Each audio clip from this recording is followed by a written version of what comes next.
Tuesday afternoon in downtown Seattle, the rain drummed against the floor-to-ceiling windows of Data Vision Corp's headquarters. The 28th floor innovation lab buzzed with the artificial energy of productivity theater, developers typing furiously. At standing desks, whiteboards covered in equations that looked impressive but solved nothing, and the constant hum of machines processing data that no one truly understood. I'd love to know which corner of the globe you're watching from, and if this story speaks to you, make sure to subscribe. Tomorrow's video is one you absolutely can't miss. I sat in the corner workstation I'd claimed 7 years ago, surrounded by 3 monitors displaying what everyone else called old-school debugging interfaces. Black backgrounds, green text, raw data streams that most of my colleagues couldn't read without squinting. But these interfaces told me stories that their colorful dashboards couldn't whisper. Dr. Maya Chen adjusted her thick-rimmed glasses and squinted at the neural network performance metrics dancing across her central screen. The algorithm she'd been training for Data Vision's flagship AI recruitment platform was behaving like a temperamental child. Brilliant one moment, completely nonsensical the next. The client demo was in 6 weeks, and the model's accuracy had plateaued at 73%. Impressive to marketing, catastrophic to anyone who understood machine learning. The gradient descent is oscillating, she muttered to herself, fingers flying across the keyboard as she adjusted hyperparameters for the 100th time that week. Around her, the open office space pulsed with the familiar anxiety of a project spiraling toward deadline hell. That's when Marcus Webb made his entrance. Marcus had joined Data Vision 8 months ago as the new director of AI innovation, fresh from a Stanford MBA and armed with buzzwords that impressed the C-suite.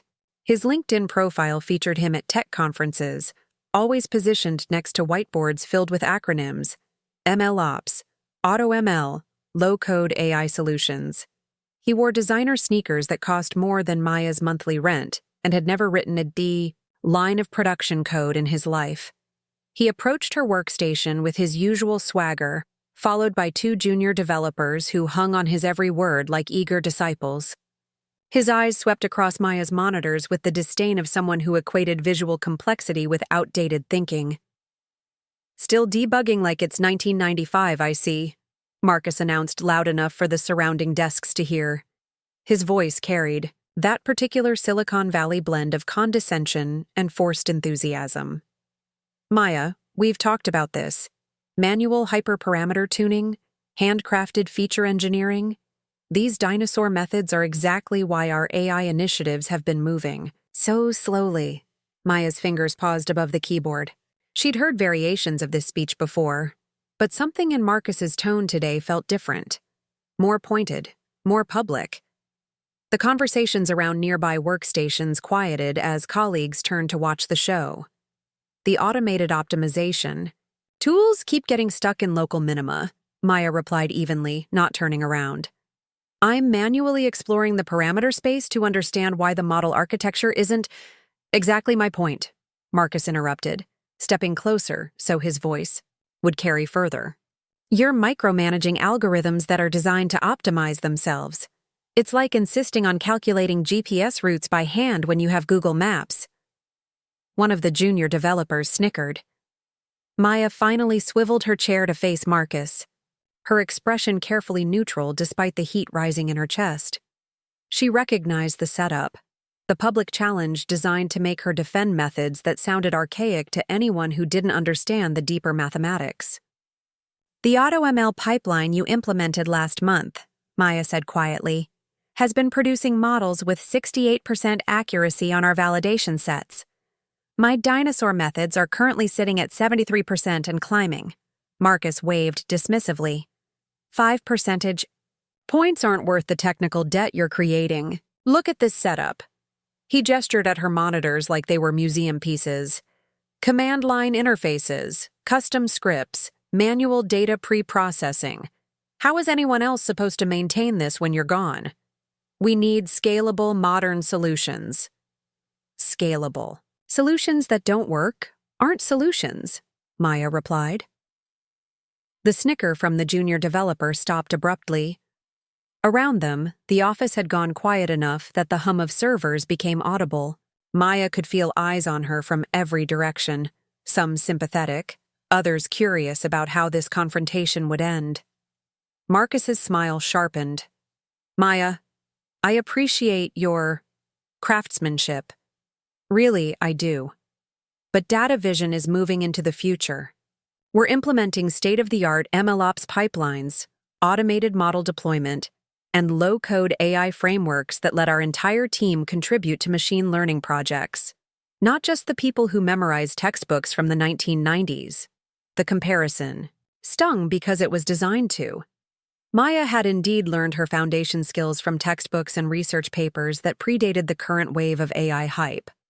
She understood neural networks from the mathematical ground up, had implemented backpropagation by hand before TensorFlow existed, and could debug model behavior by reading raw weight matrices like tea leaves. But Marcus wasn't finished. "I've been reviewing our project timelines with leadership," he continued, his voice taking on the formal tone of a performance review. "The Pinnacle recruitment platform needs to be production-ready in 6 weeks. We can't afford to have critical components dependent on bespoke code that only one person understands." Maya's stomach dropped. She recognized the language, the careful corporate phrasing that preceded reorganization. Around the office, her colleagues suddenly found their screens very interesting. "I'm recommending that we transition the core ML development to our new automated pipeline," Marcus announced. "It's time to retire the legacy approaches and embrace the tools that will scale with our growing team." "And my role?" Maya asked, though she already knew the answer.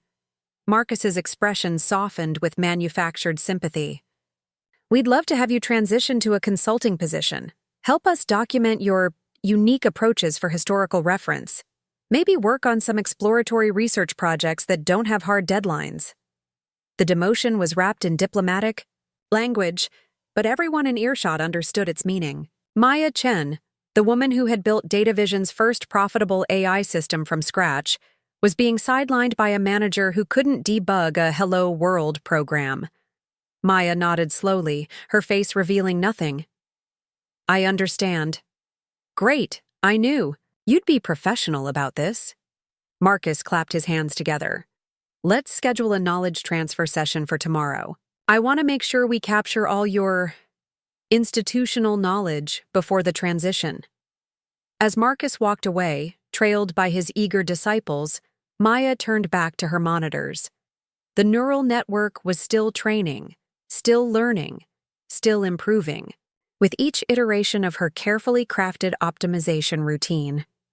The accuracy had crept up to 73.2% while they'd been talking.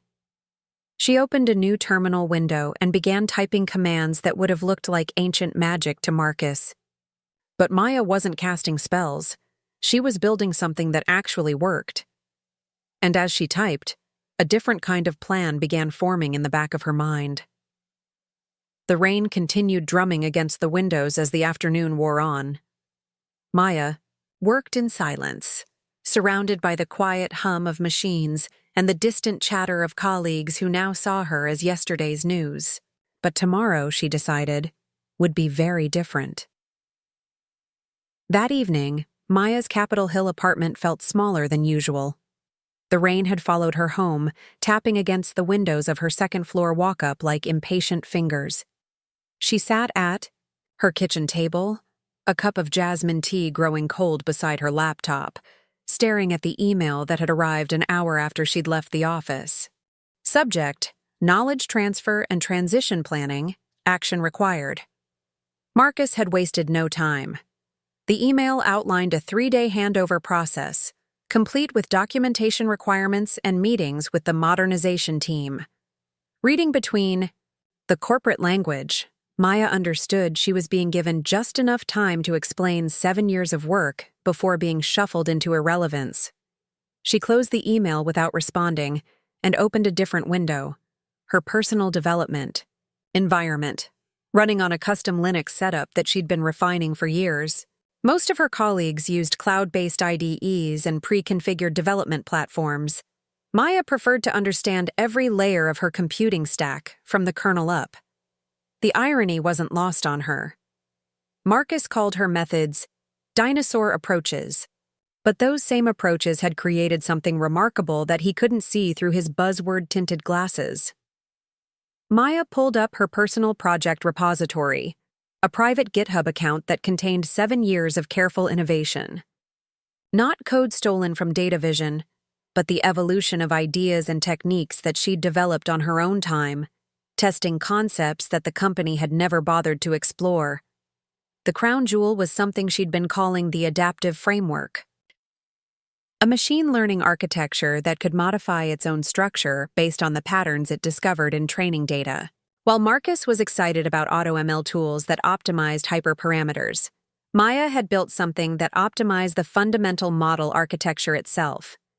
The framework existed in her personal repository because data vision had never shown interest in funding speculative research. When Maya had presented the concept 18 months ago, the response had been polite indifference. Interesting work, Maya, but we need to focus on delivering our current commitments. So she'd built it on her own time, using her own hardware, documenting every breakthrough in Markdown files that no one at DataVision had ever seen. The framework was legally and ethically hers, born from her mind, grown with her code, nurtured with her late-night experiments. Maya opened the framework's performance logs and smiled for the first time that day. On her personal test datasets, the adaptive framework consistently achieved 89 to 92% accuracy on problems similar to DataVision's recruitment platform. It wasn't just better than the company's automated tools, it was in a different league entirely. But the framework was more than just an algorithm. It was a complete ecosystem that Maya had designed to work with her dinosaur methods. The debugging interfaces that Marcus mocked? They provided detailed insights into the framework's decision-making process. The manual pre-processing scripts? They fed clean, structured data into the system in exactly the format it needed. The command line tools? They allowed fine-grained control over training processes that automated systems couldn't match. A lot of love and effort went into bringing this story to life. If you're enjoying it, we'd be so grateful if you'd subscribe to our channel. Now, back to where we left off. Everything Marcus saw as outdated was actually the foundation for something revolutionary. Maya's phone buzzed. A text from her friend Jennifer, who worked as a data scientist at a competing firm. Heard about the reorganization through the grapevine. You okay? The Seattle tech scene was smaller than most people realized. News traveled fast through networks of former colleagues, conference connections, and professional friendships. Maya wasn't surprised that word of her demotion had already spread. She typed back, "Fine, I'm actually excited about some new opportunities." It wasn't entirely a lie. As Maya stared at her framework's code, she felt something she hadn't experienced at DataVision in years. Genuine excitement about the future. Over the next 3 days, Maya played her assigned role perfectly. She attended Marcus's knowledge transfer sessions, walking the modernization team through her approaches with professional detachment. She documented her custom scripts, explained her debugging processes, and answered their questions with the patience of a teacher who knew her students weren't really listening. Why do you pre-process the resume data manually instead of using the automated NLP pipeline? Asked Sarah, one of the junior developers Marcus had assigned to the transition team. The automated pipeline misclassifies technical skills about 23% of the time, Maya explained, pulling up examples on her screen. It doesn't understand context-dependent terminology or industry-specific jargon. Manual pre-processing lets me catch these edge cases and maintain data quality. Sarah nodded and typed notes that Maya knew would be ignored within a week. The automated pipeline was faster and easier to explain to management. The fact that it produced lower quality results was a detail that would only matter when the system went to production. During breaks between meetings, Maya received updates from Jennifer and other friends in the industry. DataVision's automated ML initiative was being watched closely by competitors. If Marcus's new approach succeeded, it would validate the industry's rush toward no-code AI solutions. If it failed spectacularly, the fallout would ripple through Seattle's tech ecosystem. Maya found herself oddly calm about the outcome. She'd done her job for 7 years, producing results that kept DataVision profitable in a competitive market. If Marcus wanted to replace her methods with tools that sounded more impressive in board presentations, that was his choice to make. On Friday afternoon, Maya cleared out her desk in full view of the office. She packed her personal notebooks, removed her custom keyboard, and disconnected the secondary monitors she'd purchased with her own money. Marcus watched from his glass-walled office, occasionally glancing over as if to ensure the transition was proceeding smoothly. "You sure? You don't want to stay on in the consulting role?" asked Tom, a fellow developer who'd been at DataVision almost as long as Maya. "Seems like Marcus might need someone who actually understands the system." Maya smiled as she wrapped her mechanical keyboard in bubble wrap. "I think Marcus has everything under control." As she carried her box of belongings toward the elevator, Maya felt the weight of eyes tracking her movement. Some colleagues looked sympathetic, others curious, a few relieved that they hadn't been the ones selected for modernization. Maya nodded politely to familiar faces and stepped into the elevator without looking back. The doors closed on 7 years of her professional life. That weekend, Maya didn't think about DataVision at all. She hiked the Burke-Gilman Trail, attended a friend's birthday party, and spent Sunday morning at Pike Place Market, buying ingredients for elaborate dinners she'd never had time to cook while working 60-hour weeks. But Sunday evening, she opened her laptop and began making calls. The first was to Jennifer, who had mentioned that her company was exploring partnerships with independent AI consultants. The second was to Dr. Amanda Rodriguez, her former graduate advisor, who now ran a boutique consulting firm specializing in machine learning for healthcare companies. The third was to Marcus Chen, no relation, a startup founder who'd been trying to recruit Maya for 2 years. By Sunday night, Maya had 3 preliminary discussions scheduled for the following week. None of the opportunities would start immediately, but all 3 organizations were interested in the kind of deep, mathematical approach to machine learning that DataVision had labeled obsolete. Maya closed her laptop and made herself a cup of tea. Through her apartment windows, she could see the lights of downtown Seattle, including the DataVision building where Marcus was probably preparing presentations about the future of AI development. She wondered how long it would take for the automated systems to start failing. Her best estimate was 3 weeks, enough time for the initial euphoria of the new approach to wear off, but not enough time to build alternative solutions when the problems became obvious. Maya sipped her tea and began planning what she'd build next. This time, she wouldn't be constrained by corporate timelines or management buzzwords. This time, she'd have the freedom to create something truly remarkable. The adaptive framework was just the beginning. 3 weeks after Maya's departure, the first cracks appeared in Marcus's modernized AI system. It was a Tuesday morning when Sarah, the junior developer who'd inherited Maya's workstation, noticed that the recruitment platform's accuracy had dropped to 64%. She ran the metrics twice, thinking it might be a data collection error, but the numbers remained stubbornly disappointing. "Marcus?" Sarah approached his office with printouts of the performance reports. "We might have a problem with the Pinnacle platform." Marcus looked up from his laptop, where he'd been crafting a presentation for the board about DataVision's revolutionary leap into next-generation AI development.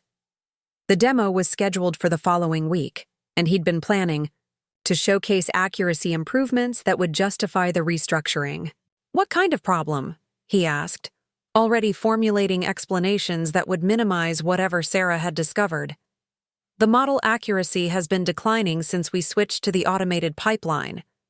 We're down to 64% on the validation data set, and the production metrics are showing similar trends."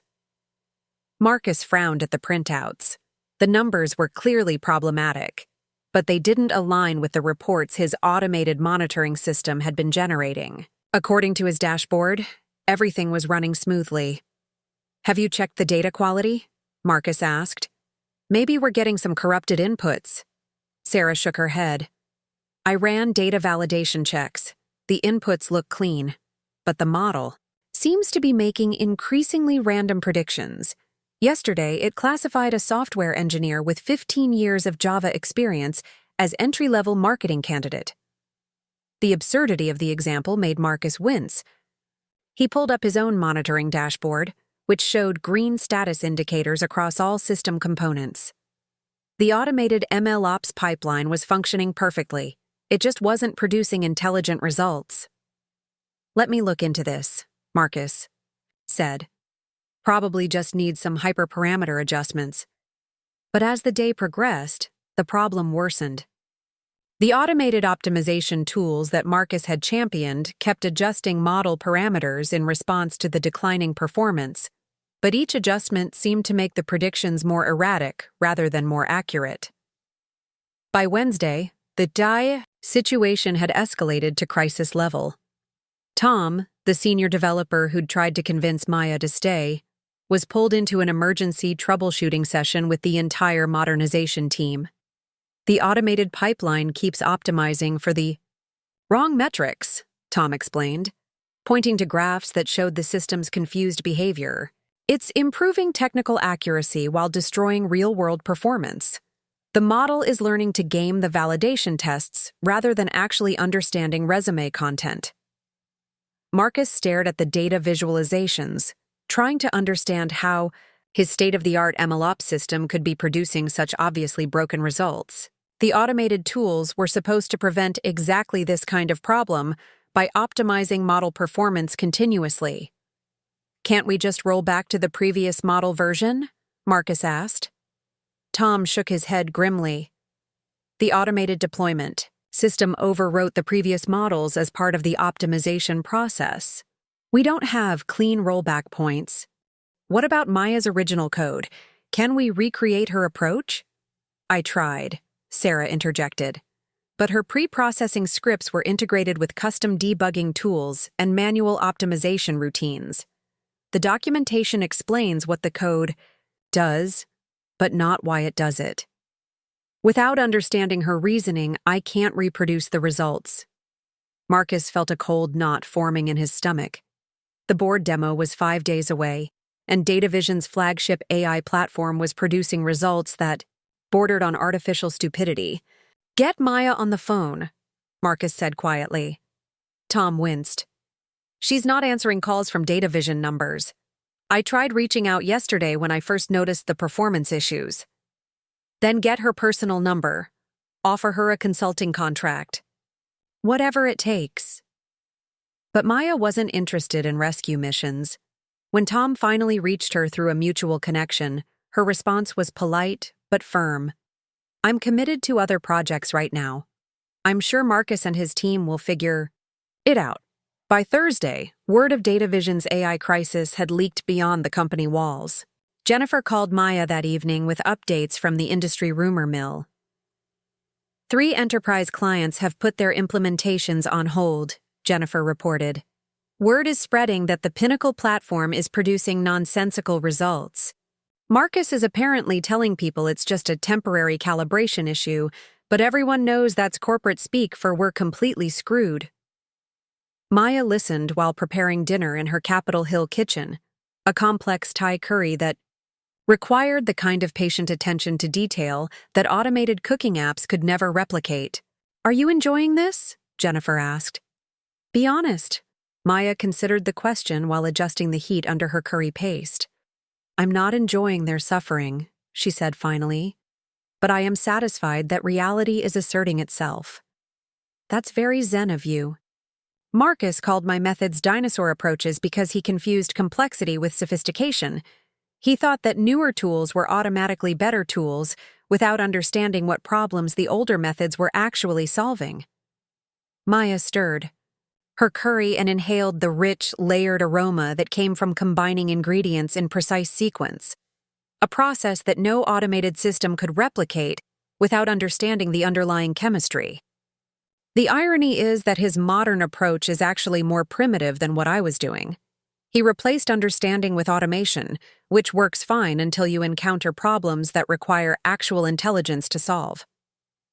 Friday morning brought the board presentation that Marcus had been dreading all week. The conference room on DataVision's executive floor felt like a tribunal, as Marcus faced 12 board members armed with laptops showing preliminary reports about the Pinnacle platform's failures. "The accuracy issues are temporary," Marcus began, his usual confidence replaced by defensive urgency. "We're implementing additional optimization algorithms that will resolve the performance degradation within the next sprint cycle." Board member Patricia Williams, a former Microsoft executive who'd been skeptical of the AI reorganization from the beginning, interrupted with a question that cut straight to the core issue.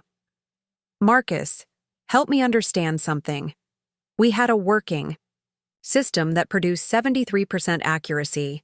You replaced it with a system that currently produces 64% accuracy. Why should we believe that more optimization will fix what appears to be a fundamental architectural problem?"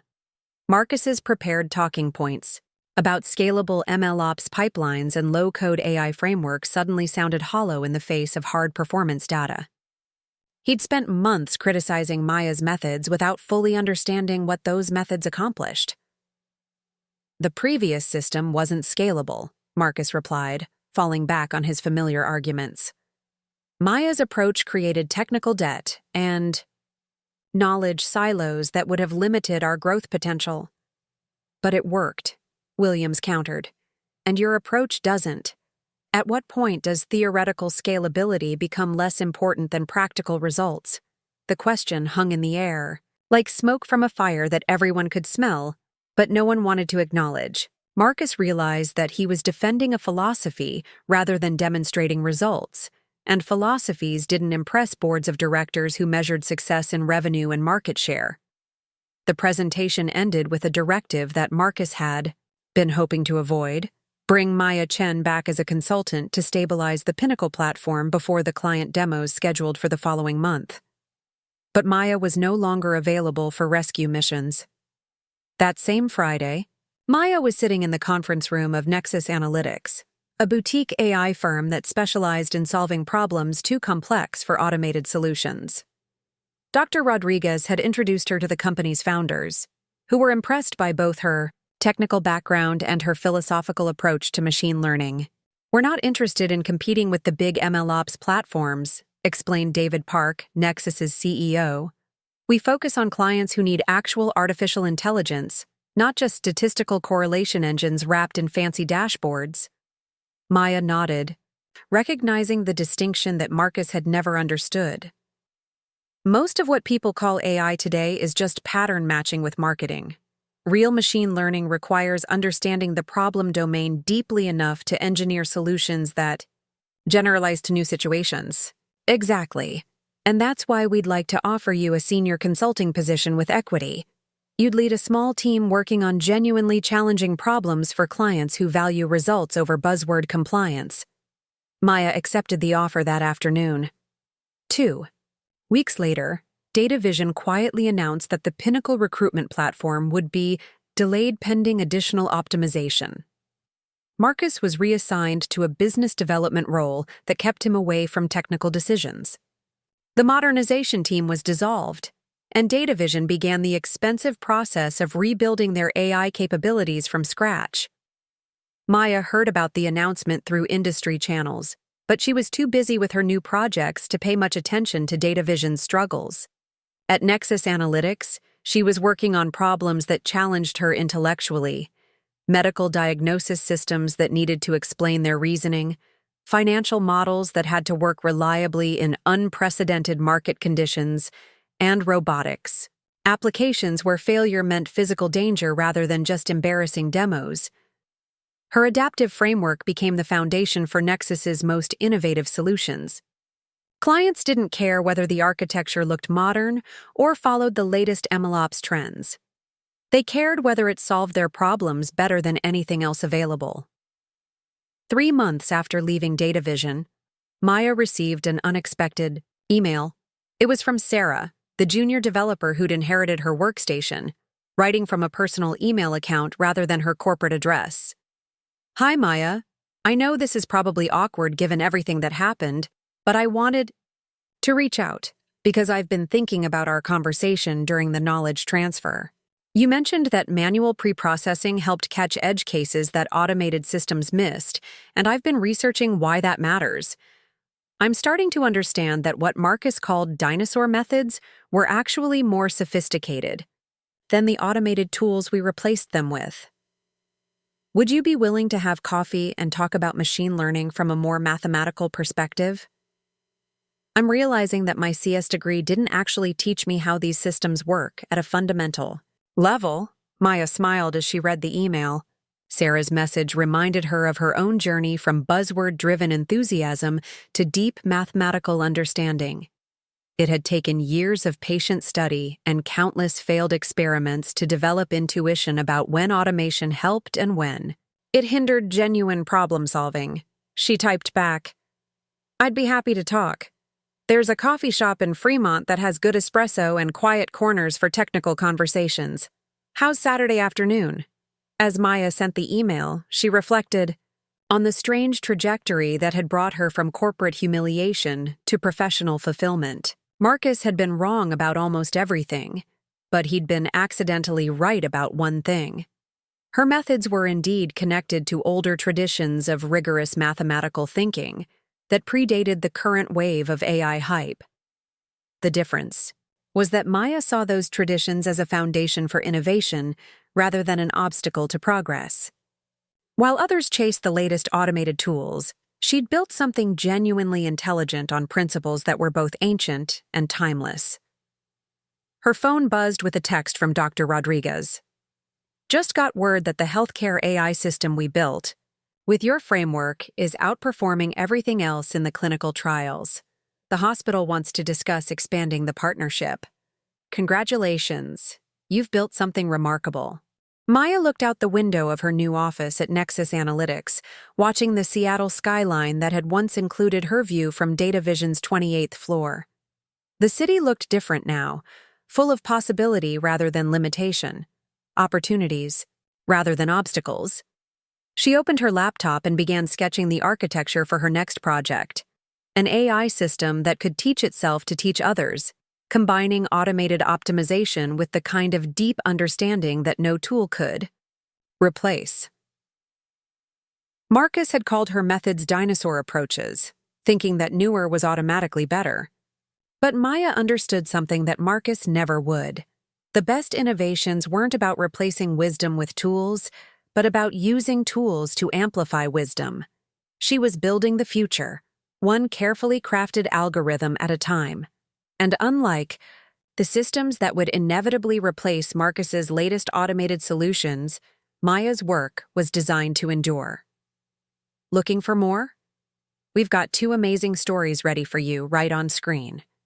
If this one touched you, these are absolutely worth your time. Click to watch them now. And hey, subscribe and hit that bell to never miss our latest uploads.